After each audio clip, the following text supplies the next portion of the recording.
So I've had the idea to record this for a couple of weeks at this point, and I've been trying to come up with like a good context for it, like a good way to present it, like maybe I could tie it into something else. And I also felt for a while that like, oh, maybe I should keep this little anecdote in case I ever at some point talk about something tangentially related on the main channel. But fuck it, I decided now, and spur of the moment, to just set up the camera and tell it. So this is something of a little story time video, I guess. I'm just gonna retell an experience I had about a year and a half ago or something, and it regards to 9/11. So if you're sensitive to 9/11 stuff, maybe skip this one. So I had visited my dad, and I was on the train from where he lives back to Stockholm. It's a few hours. As I get on there, I sit down in my seat, and I notice that I am sitting next to some guy. And I'm gonna describe to you how he looked. Imagine Peter Griffin. That's it. That's how he looked. He looked almost exactly like a real life Peter Griffin, I want to say. I sit down, he like nods, and I nod to him. And then we don't talk for like the majority of the ride, which I appreciate. Some people, you know, kind of, oh, so where you been? Where are you going? Shit like that. And I don't always appreciate that when I'm just, you know, trying to do my thing and want to get home. And we have a few interactions throughout the journey where you know, if he needs to get out to go to the bathroom or something, I need to move out of the way. And each time he would like touch my shoulder or something, and I would take off my headphone. He's like, yeah, can I just? And I'm like, of course.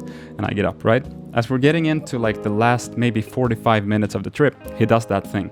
And he's done it maybe 3 times during these hours that we've been on there. So this time, as soon as he does it, I just start standing up, like in my own world, not even really looking at him, but I get up. And then I notice that he's like not coming out. So I look down at him, and I take down my headphones. And he goes, sorry, I don't need to go anywhere. And I'm like, oh. And I sit down, and he's like, no, yeah, sorry. Where you been? Or something like that. And I'm like, oh, okay. And so now he wants to talk. And I'm appreciative of the fact that he didn't, you know, initiate conversation earlier in the trip, because, you know, that's awkward if you're like, yeah, well, now I'm gonna put on my headphones. He did it in a very nice way that I honestly really appreciated. He started the conversation when it was like less than an hour left of the trip. So I tell him where I've been and that I've visited my dad, and he's like, oh yeah, okay, that's cool. And then, you know, he asks, oh, do you live in Stockholm or? And I'm like, yeah. And to the story, I guess I should have mentioned that he's speaking English, and he has this kind of accent. I don't remember if he was, I think, maybe from the Netherlands. It might also have been Germany. The accent was a bit hard to pinpoint, but he did tell me. I just don't fully remember. Anyway, so he's like, oh yeah, Stockholm is so beautiful. I love Stockholm. And I'm like, yeah, it's you know, I don't agree, but cool. And I ask him, so what are you doing here then? And he goes, oh, I was up at the university. And there's a university over in the part of Sweden where I was at. And I'm like, oh, okay, that's cool. What were you doing there? Granted, this guy's like in his, I want to say late 30s to mid 40s, maybe. And he goes, oh, I was holding a class there. And I'm like, oh, okay, that's fun. In what? And he goes, mainly physics. And I go, oh, physics, that's cool. Well, what do you do? Are you a teacher full time? He goes, no, I'm a demolition expert. And I go, oh shit, really?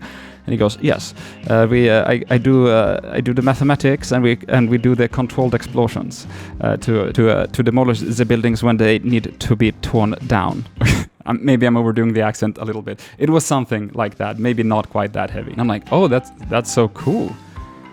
So are you here only for the class you were gonna teach? And he says, oh no, that class is just a bonus. I'm actually have a pretty big demolition job. And I'm like, oh, tell me more. That's so interesting.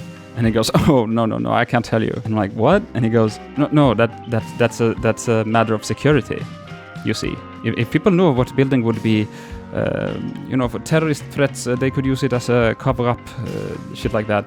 And I'm like, oh shit, I guess I've never thought about that. And he's like, no, yeah, it's very sensitive information. I cannot disclose. I'm like, oh, that's cool. And he's on his laptop, and I've noticed that he has all these like Excel documents and generally codey, nerdy shit on it.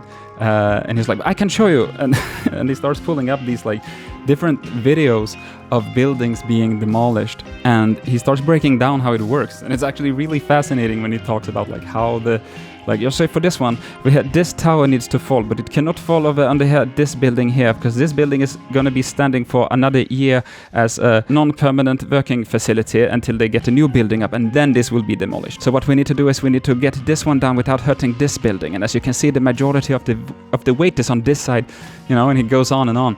And I'm really fascinated, and I think it's really cool, and apparently he tells me a little bit about himself and his career, and he's quite successul apparently in what he does, hence why he's being called in to other countries to kind of be the overseer and the planner of big demolitions. And then the conversation kind of dies out, and I'm sitting there, and when someone tells you about their job and you kind of go, what can I ask about this job? I want to have a follow-up question, but I don't know much about this job.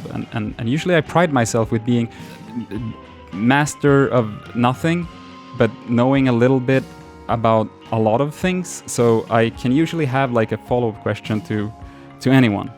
But I'm like blanking a little bit until it hits me and I go, fuck it. Like, so I ask him, so being an expert at buildings being demolished and this being your whole trade, what about 9/11? What happened there? Because I guess for me it felt like the most obvious question to ask, right? And to preface, I don't have a goat in that race. I don't care. I don't know what's going on there. I feel like the 9/11 truther movement has a lot of like weird right-wing roots. I'm not gonna get into that whole thing. I think conspiracy theories are interesting. I don't think the moon landing was faked, but I do think it's interesting with all the theories that people have come up with, and conspiracy theories can be fun. When it comes to 9/11, however, at this point at least, when I ask him this question, I don't really have an opinion or whatever. But so I ask him, what about 9/11? It's like an open-ended question. And he like looks at me, and then he goes, oh yeah, definitely it exploded, not from the plane. Like, pretty casual, and then he starts doing some other shit. And I'm like, wait, what? Really? And he goes, oh yeah, ask anyone with any sort of knowledge about this field of work. You can look at all the video evidence, it is extremely obvious. And I'm like, what the fuck? And so the first thing I do is I start probing him on conspiracy theories a little bit. So I bring up the moon landing, I ask about some other stuff, and he is completely uninterested. He has, no other conspiracy theories. And so then I go, okay, but so 9/11, you're saying that's the American government that did it? And he goes, how would I know? I have no idea. All I can tell you is that building it's not a plane. It is literally impossible for the plane to do that. and I'm like really trying to gauge this guy and like get a sense of does he have an agenda? But everything I ask, like he's like, I have no interest. I don't care about this. But since you asked me, like, no, that building absolutely, like, he was like, I saw it on the news when it happened, just like hours after when it was shown on the news. That was the first thing I said, was that it wasn't the plane. It was the first thing I saw. And I asked like, oh, and you've talked to others? He's like, oh yeah, I talked to colleagues and everyone agrees. Every single one agrees. and I'm on this train having this like existential crisis almost of like, what the fuck am I hearing? That's perhaps the craziest thing anyone's ever told me, because you're like a professional. And he's like, yeah, I don't know what to tell you, it's what it is. And he starts pulling up videos of buildings being demolished that have like towers in them, and he starts showing what happens to towers like that one. He's like, this is a good example. So this is a demolition from 1987 and he's like talking about how the architectural designs are similar, and he's showing like how it is impossible because the foundation of plane here and it goes, and that will always stay up. And he's showing, wrecking balls hitting buildings, and and how they fall and how some things stand no matter what, and that not a single one he shows falls, kind of down like that building does and everything. And it's just like the wildest conversation. And at this point, I'm like, why the fuck didn't he start talking to me earlier? He should have started this conversation like hour 1 so that we could really... But yeah, for the next like 45 minutes to an hour, that's what we talk about. And I can sense from the conversation that he is kind of uninterested in it. Like he slowly, gets more and more sick of talking about this. And I'm asking all these follow-up questions because I don't know like what to think. And yeah, but he pulls up all these examples. And whenever I try to ask anything that's like a more leading question about like why anyone would do this or how they would, so I'm like, is there explosions or why would you? Every single time he like kind of not rolls his eyes, but essentially rolls his eyes, and it's like, I don't know. How would I know that? All I can say is that building did not fall on its own. It did not fall from those planes hitting it. I can guarantee you that is a planned demolition. It is being demolished exactly how you would demolish a building like that. And that's it. that's the little story time I wanted to do today, because it was a wild experience. Like the train entered the station, he got up and he was like, "It was very nice to meet you. I hope you have a beautiful evening, and bye-bye, see ya." And we just say goodbye, and that's it. Never saw the guy again, and yeah. So where does this leave us? Am I saying that what he said is true? No, because I have no idea. I don't fucking know. Am I saying anything about the American government or that there's truths in some of these conspiracy theories? Again, no idea. However, if I randomly were to disappear or prematurely end my life under mysterious tragic circumstances, I'll just have don't believe it. But yeah, that's it. That's all I wanted to talk about. That's the little story I wanted to share. Thank you for listening. I've been waiting to tell this story, but I wanted to finish up the mustache video, and now that it's done, I just thought I'd get this in before playing some video games with a friend, which I'm gonna do right now.